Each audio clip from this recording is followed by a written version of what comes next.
গল্প রাফি, লিলি আর ছোট্ট হরিণ শিশু। সবুজে ঘেরা চন্দ্রপুর গ্রামের দুই বন্ধু রাফি আর লিলি সকালবেলা মাঠের পাশের ছোট জঙ্গলে খেলতে বের হল।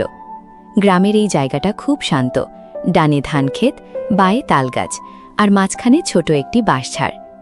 হঠাৎ লিলি ফিসফিস করে বলল, রাফি, ওই শব্দটা শুনছ? কেউ যেন কাঁদছে। দুজন ধীরে ধীরে ঝোপের দিকে এগিয়ে গেল। কাছে যেতেই তারা দেখল একটি হরিণ শিশু কাঁপছে এবং তার পায়ে একটু আঘাত লেগেছে। রাফি অবাক হয়ে বলল, ও, এটা তো হারিয়ে গেছে, দেখতে খুব ছোট, নিশ্চয়ই তার মা বাবা নেই আশেপাশে। লিলি কোমলভাবে হরিণ শিশুটির মাথায় হাত বুলিয়ে বলল, ওকে ভয় পেতে দিও না রাফি, আগে পানি দিই। দুজন মিলে পুকুর থেকে পানি এনে দিল। লিলি তার স্কার্ফ দিয়ে হরিণ শিশুর পায়টা আলতো করে বেঁধে দিল। কিছুক্ষণ পর হরিণ শিশুটি একটু শান্ত হল।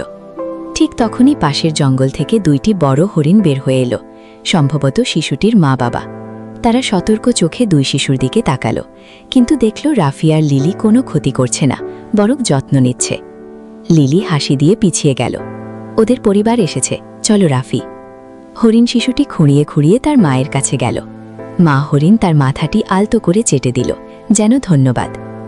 রাফি ধীরে ধীরে বলল, লিলি, আজ বুঝলাম প্রাণীরা কথা বলতে না পারলেও অনুভব করতে পারে। লিলি মাথা নেড়ে বলল, হ্যাঁ রাফি, প্রাণী, মানুষ সবাই প্রকৃতির অংশ, যত্ন নিলে সবাই বেঁচে থাকে, ভালো থাকে।